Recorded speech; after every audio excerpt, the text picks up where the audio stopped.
जय मसीह की दोस्तों, पैगाम मसीह में आपका बहुत बहुत स्वागत है। आज फिर से हम मौजूद हैं परमेश्वर के वचन में से बात करने के लिए। और आप और हम सब जानते हैं इस सीरीज में हम बात कर रहे हैं सिर्फ यीशु मसीह की टीचिंग्स पर, जो वो हमें पैराबल्स के तरीके से कहानी के तौर पे आपको और मुझसे बताते थे। इस कार्यक्रम के चौथे एपिसोड को आज हम आपके सामने लेकर उपस्थित हैं।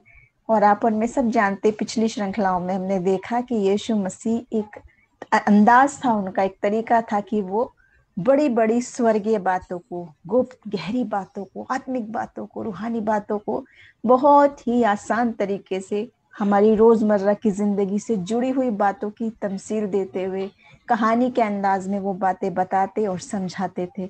उसी श्रृंखला में आज हम बात करेंगे अगली बात की, जो है जब हम पुराने कपड़े पे नया पैबंद लगा देते हैं। इस बात की चर्चा जो मसीह ने की, वो क्या बात है, उसके मायने क्या है, और आज ये आपसे और मुझसे क्या बात करती है, आपकी और मेरी जिंदगी से आज ये बात कैसे जुड़ी है, उसी पे चर्चा करेंगे। तो मैं आपके सामने पढ़ना चाहूंगी मत्ती 9 और उसका 16 और 17 वचन। देखिए, यहाँ इस तरह लिखा है, कोरे कपड़े का पैबंद पुराने पहरावन पर कोई नहीं लगाता, क्योंकि वो पैबंद पहरावन से कुछ खींच लेता है और वो अधिक फट जाता है। और नया दाखरस पुरानी मशकों में नहीं भरते हैं, क्योंकि ऐसा करने से मशकें फट जाती हैं और दाखरस बह जाता है और मशकें नाश हो जाती हैं। परंतु नया दाखरस नई मशकों में भरते हैं और वो दोनों बची रहती हैं। दो बात यहाँ यीशु मसीह ने कही है, जिसको आप और मैं सोचते हैं कि ये क्या बात है। और आसान शब्दों में हम सोचते हैं कि ये मशकों के बारे में बात की जा रही है, या दाखरस के बारे में बात की जा रही है, या ये कपड़े के बारे में बात की जा रही है। लेकिन ऐसा नहीं है। पिछले एपिसोड्स में हमने देखा और समझा, यीशु मसीह एक ऐसा टीचर है जो आसमानी बातें बताता है उन बातों के जरिए से। देखिए, इसके रूहानी मायने में हम अंदर जाएंगे गहराई में। खुदा का कलाम आज मुझसे और आपसे क्या कहना चाहता है। देखिए, कई बार हम इस वचन में देखते हैं कि कई बार हमें पुरानी चीजें पीछे छोड़ देनी पड़ती है। हमेशा हर चीज एक सी नहीं रहती। वक्त के साथ, दौर के साथ, नए चलन के साथ कुछ बातें छोड़नी पड़ती है। देखिए, यहाँ ये मायने नहीं है कि हम नए कॉन्सेप्ट या नई बातें, नया चलन हम शुरू कर दें और अपने पुराने मॉरल्स को भूल जाएं, वो बात नहीं है।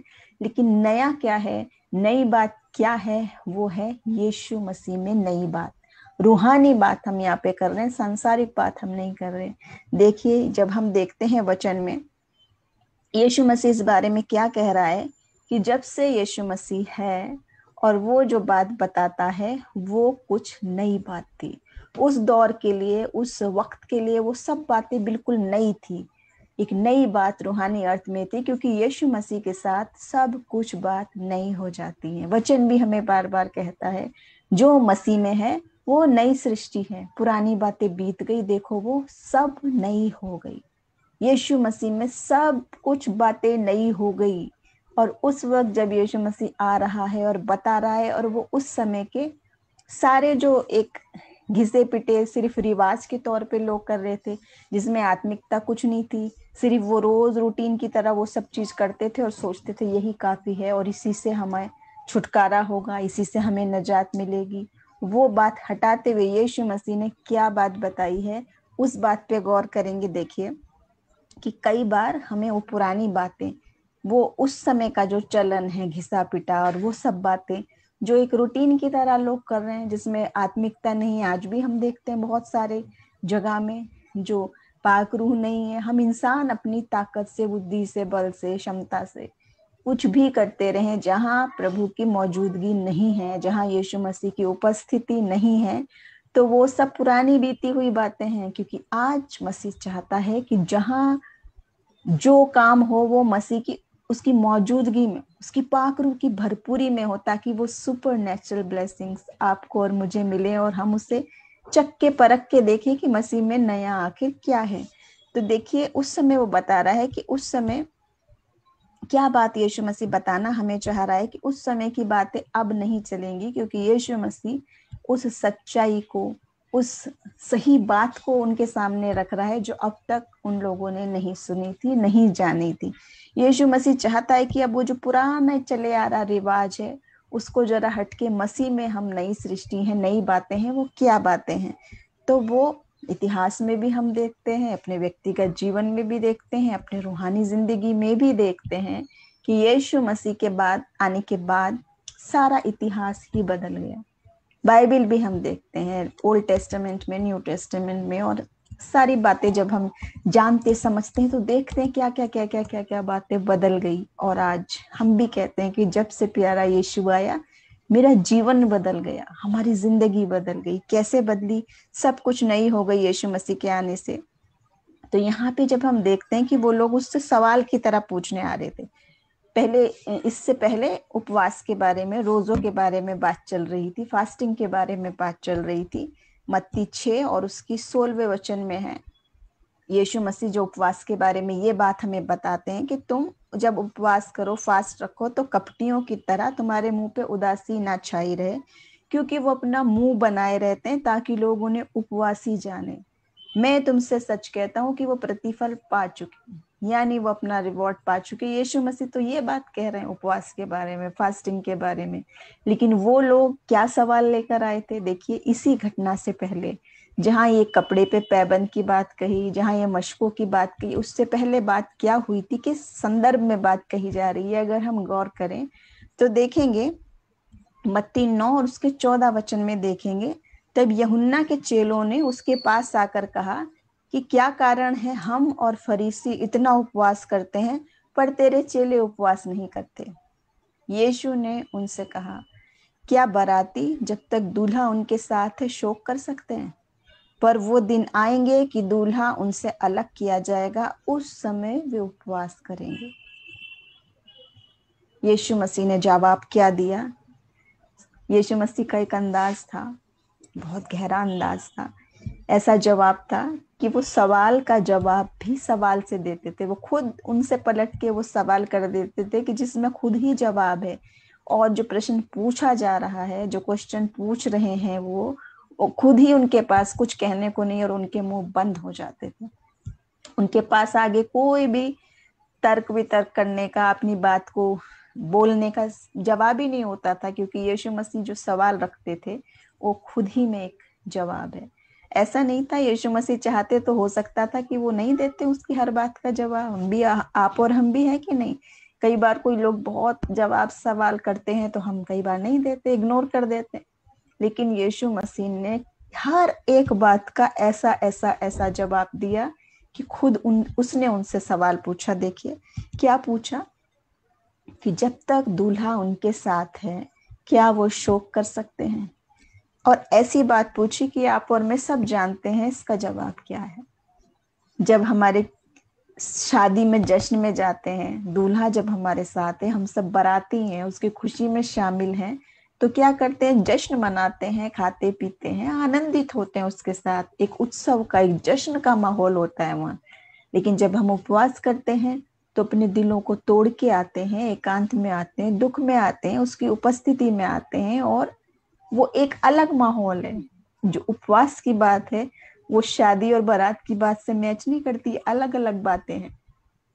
यीशु मसीह के सवाल में ही जवाब छिपा हुआ था। लेकिन अब आज आप कहेंगे, मैं कहेंगे कि ये तो उस समय की बात है, अब आपके और मेरे से संबंधित कैसे है?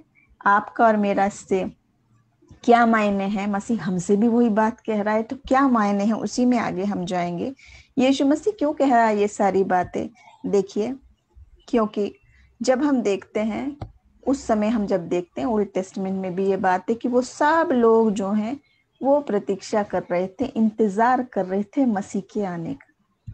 कि बहुत लंबे समय से, बहुत लंबे समय से बहुत भविष्यवाणियां की गई थी, बार बार लिखा जा रहा था कि ऐसे ऐसे उद्धार करता आएगा, मसीह आएगा। और वो सब लोग जो है इस्राएल के संबंध में प्रतीक्षा कर रहे थे यीशु मसीह की। लेकिन जब हम देखते हैं न्यू टेस्टामेंट में, तो हम देखते हैं कि ये जो बात है वो इसराइलियों के बारे में नहीं, बल्कि उसकी कलीसिया के बारे में हो गई है बात। संपूर्ण कलीसिया, पहले इसराइली प्रतीक्षा कर रहे हैं, और बाद में हो गया कि वो दूल्हा आएगा और वो अपनी दुल्हन को, कलीसिया रूपी दुल्हन को लेके जाएगा। और वो दुल्हन क्या है? जो मसीह में है। वो सब लोगों के लिए ये बात उतनी ही सच है आपके और मेरे लिए भी। ऐसा नहीं है कि उस समय की लिखी हुई बातें हैं। देखिए, मसीह की कही हुई बातें जो हैं वो जीवित बातें हैं, उसमें जीवन है, उसमें सामर्थ्य है, और वो कल, आज और युगानुयुग यानी हमेशा के लिए एक सी है, बदलने वाली नहीं है। ना तो यीशु मसीह बदलने वाला है, ना उसका वचन बदलने वाला है। वचन क्या कहता है? आकाश और पृथ्वी टल जाए लेकिन मेरा वचन नहीं टल सकता। तो ये जो यीशु मसीह की बातें जो वो स्वर्गीय बात बताता था, वो सब के लिए उतनी ही सच है जितनी उस समय थी, आज भी उतनी ही सच है। जिसका हम इंतजार कर रहे हैं और उस समय भी कर रहे थे, वो भविष्यवाणी बार बार हो रही थी कि एक नजात देने वाला आएगा, सेल्वेशन मिलेगा, उद्धार देने वाला आएगा, मसीह आएगा। वो यही यीशु मसीह है कि जिसका वो इंतजार कर रहे थे। और जब वो आ गया, जब वो उसकी संगति में है, तो वो उनका इंतजार जब पूरा हुआ तो वो कितने आनंदित होंगे। ये तो उत्सव का वक्त है, ये तो खुशी मनाने का वक्त है, उनके साथ आनंदित होने का, शामिल होने का, उसके साथ संगति करने का, फेलोशिप करने का मौका है। तो वो कैसे वो उपवासी जाने उनको, ये मतलब था उस समय मसीह का कहना। और आज भी आप और मैं जो प्रतीक्षा कर रहे हैं मसीह के आने की, यीशु मसीह जो जल्द आने वाला है अपनी कलीसिया को लेने, और वो वक्त हमारे लिए, जो उसके लोग हैं, जो उसकी राह पे चले, उनके लिए तो आनंद की बात है कि हमारा इंतजार पूरा हो, जिसकी प्रतीक्षा कर रहे हैं वो आ गया। तो यहाँ पे जब हम देखते हैं कि यीशु मसीह ने बाद की बात क्यों कही, उसमें हम देखते हैं, ये अभी बताया हमने कि ऐसा वक्त आएगा, उसने बाद में कहा मत्ती 9 और 15 में, कि ऐसा वक्त आएगा कि जब दूल्हा उनसे दूर किया जाएगा और तब वो उपवास करेंगे। यहाँ यीशु मसीह क्या कह रहा है? आगामी बात बता रहा है, आने वाली बात को, अपनी मृत्यु की बात को, जो क्रूस पे वो जान देगा। एक वक्त आएगा जब दूल्हा अपने लोगों से, बारातियों से अलग किया जाएगा, और ये जश्न का माहौल तब नहीं होगा, तब उपवास का मायने होगा। ये बात यहाँ मसीह इन बातों में बता रहे हैं। और वो लोग सोच रहे हैं सिर्फ शाब्दिक बातों में, जैसे आप और मैं भी, बहुत सारे लोग, जब तक हम उसकी पाखरू की हिदायत से सच नहीं जानते, वो अंदर का उसका प्रकाशन नहीं समझते, उसको नहीं जानते मसीह इसमें छिपी हुई गहरी बात क्या कह रहा है, तो हम ऊपरी बात समझते हैं, सिर्फ शब्द की बात, कि ये शायद कपड़े की बात कह रहा है, ये मशकों की बात कह रहा है, ये दाखरस की बात कह रहा है, ये उपवास की बात कह रहा है। लेकिन मसीह वो बात प्रकट कर रहा है आने वाले दिनों की, जब हमारे से ले लिया जाएगा, मतलब है क्रूस पर बलिदान की बात। और उसके बाद जब मसीह तीसरे दिन जी उठे और चले गए, और फिर से आने वाले हैं, जो सेकंड कमिंग की बात जो हम कह रहे हैं और हम इंतजार कर रहे हैं। अब जो हम उपवास प्रार्थना कर रहे हैं मसीह की, वो क्या करते हैं? अपनी तैयारी के लिए, अपने गुनाहों पापों से तौबा के लिए, और अपने को शुद्ध रखने के लिए, और मसीह के आने के इंतजार में। उस समय के लोगों की तरह नहीं। यीशु मसीह क्यों कह रहे हैं उस समय के लोगों को ये बात? क्योंकि उस समय के वो जो लोग हैं, जो ये बात पूछ रहे हैं, जो सवाल पूछ रहे हैं, ऐसा नहीं है कि उपवास करना बहुत कुछ पाप की, गुनाह की चीज है। यीशु मसीह ये नहीं कह रहे हैं। मसीह उन लोगों को कह रहे हैं जो कपटी लोग कह रहा है, जिनको, जो सोच रहे हैं ये सब जो हम अपनी अपनी योग्यता, अपनी हम जो करते रहे, वो सारे रूटीन, उससे हम धर्मी हो गए, और दूसरे को हम दोष लगा रहे हैं, उसमें हम ऐप ढूंढ रहे हैं, उसमें हम रूहानी बातों को अगर हम ग्रहण नहीं कर रहे और सोच रहे हैं बस मेरे प्रयासों से, मैं जो करता जा रहा हूँ उसी से मैं धर्मी बन जाऊंगा, उस चीज का खंडन कर रहे हैं यीशु मसीह। और आने वाली अपनी महिमा की बात को यहाँ पे बता रहा है कि कैसे ये सब बात होगा। देखिए, हम यहाँ देखते हैं कि जो बात ओल्ड टेस्टामेंट में थी वो अब लागू नहीं है। यीशु मसीह ने जो बात कही वो एक नई बात करी। वो मसीह के आने के बाद सब कुछ नया हुआ, जो क्रूस पर है। क्रूस पर का एक वचन भी है कि पूरा हुआ, और वो सब बातें अब पूरी हुई। और एक खास बात, जब हम देखते थे यीशु मसीह की क्रूस में, तो एक वर्णन है कि जब यीशु मसीह ने अपने प्राण त्यागे तो क्या क्या हुआ, वो सारी बातें। उनमें एक बात है कि मंदिर का पर्दा ऊपर से नीचे तक फट गया, अलग अलग हो गया। उसका क्या मायने है? जब हम ओल्ड टेस्टामेंट देखते हैं तो देखते हैं बहुत सारी बातें थी, और हर इंसान की पहुंच प्रभु तक नहीं थी, खुदा तक नहीं थी। आदम और हवा के पाप के बाद इंसान दूर हो गया परमेश्वर से। और पहुंच नहीं थी। उसमें आप देखते हैं पूरा डिटेल में बता रखा है ओल्ड टेस्टामेंट में कि कैसे कैसे होता था। एक स्थान तक इतने लोग जा सकते थे, फिर और पवित्र स्थान, फिर अति पवित्र, अंदर तक बिल्कुल चुना हुआ एक दो लोग जाता था, सबकी पहुंच नहीं थी वहां। यीशु मसीह के क्रूस पे बलिदान के वक्त वो पर्दा जो बीच में था, जो सबको अलग अलग कर रहा था, वो हट गया। अब एक हो गया, मिलाप हो गया, परमेश्वर से फिर से एक हो गए यीशु मसीह की मृत्यु से। और वो सब कुछ पूरा हुआ जो उसके जन्म की योजना थी। आज आप और हम क्रिसमस की तैयारियां करते रहते हैं और इतनी इतनी सी बात समझते हैं बस, कि वो सेलिब्रेशन जैसे हम इंसान का मनाते बर्थडे, बस उतनी ही बात समझ रहे हैं कि बस यीशु मसीह का भी मना लेंगे और बड़ा मन जाएगा। ये बर्थडे छोटा है, वो क्रिसमस है तो सारी दुनिया मना रही है और भी बड़ा है। और ये जो गहरी बात है, जो उसकी योजना है पूरी मसीह की, वो इन आयतों में भी है। जिनको हम सोच रहे हैं ये तो ऐसे ही बात है, ये गहरी बात है, इनमें भी है छिपी हुई। तो यहाँ यीशु मसीह बता रहे हैं कि जो उस वक्त था वो अब बदल गया, अब वो नहीं है, अब मसीह में वो नई बात है, नया वाचा है। देखिए, हम देखते हैं यीशु मसीह ने ये बात क्यों कही, एक कपड़े की बात, कि पुराने पे आप नया का लगाओगे पैबंद, उसको सिलने के लिए, उसको ढांपने के लिए, उसके उस फटे हुए को अगर आप ठीक करना चाहेंगे, रिपेयर करना चाहेंगे, नया लगाएंगे तो नहीं लगाते, क्योंकि वो उसको भी फाड़ देगा और दोनों कोई वो कंपैटिबल नहीं है, वो गड़बड़ हो जाएगा काम।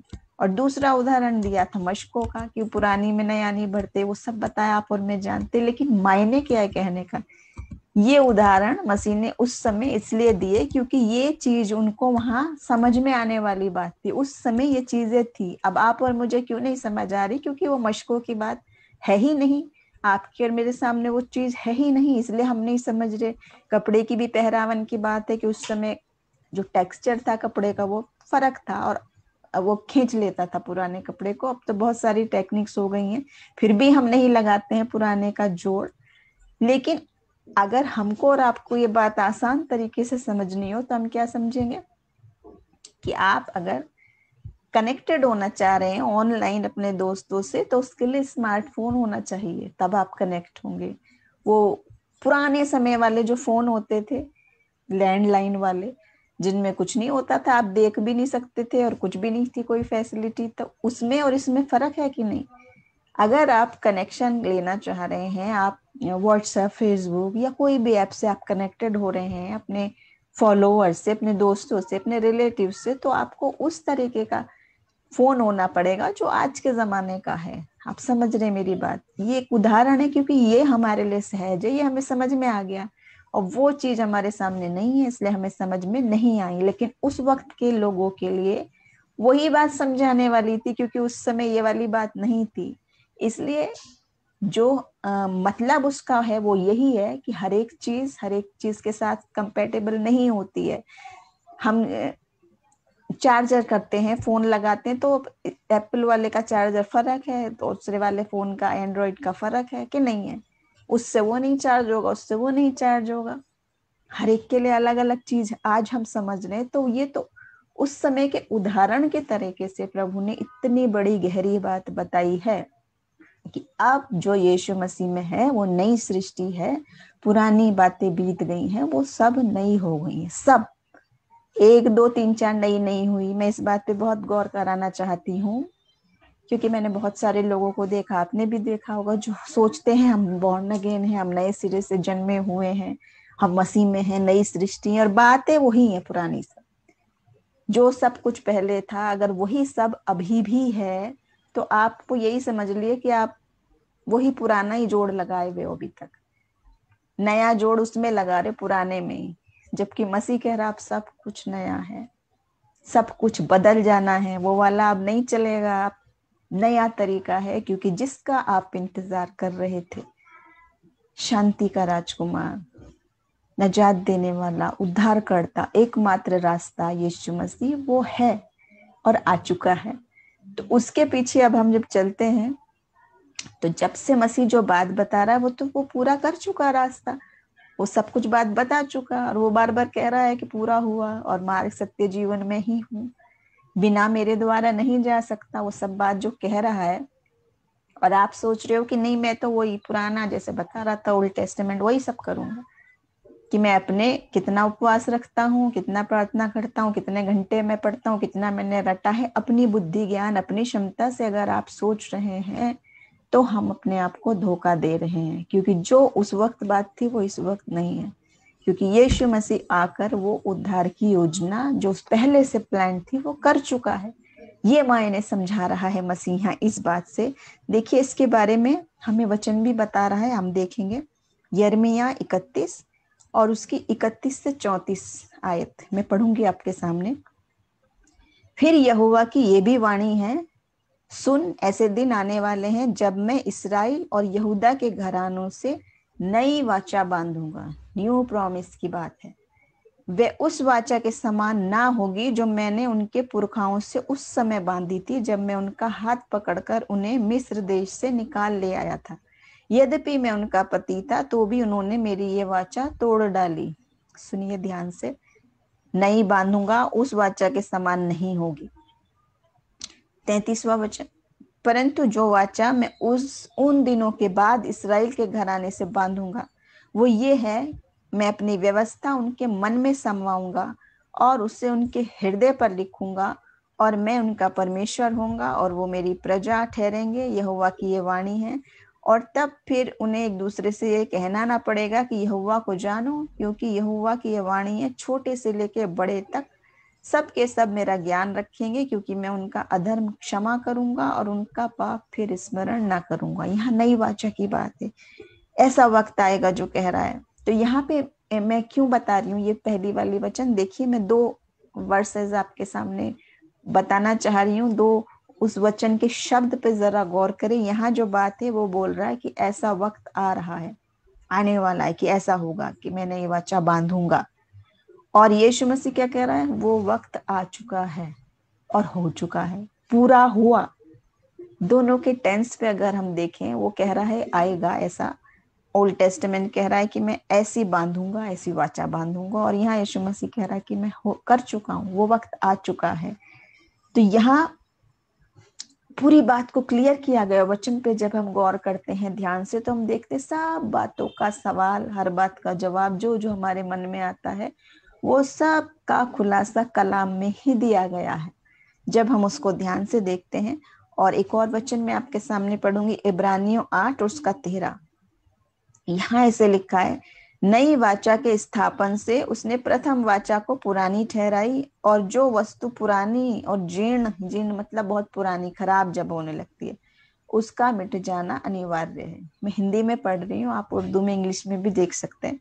नई वाचा के स्थापन से, इब्रानियों 8:13, उसने प्रथम वाचा को पुरानी ठहराई, और जो वस्तु पुरानी और जीर्ण हो जाती है उसका मिट जाना अनिवार्य है। वचन हमें ये बात बता रहा है। वो पुरानी बात है, अब वो बदल चुकी है, अब नई वाचा मसीह में है, वो ये है, और पुरानी हमने नहीं करनी है अब फॉलो। पुरानी बात बदल गई है। इसी तरह हमारी जिंदगियां भी बदलनी है मसीह में।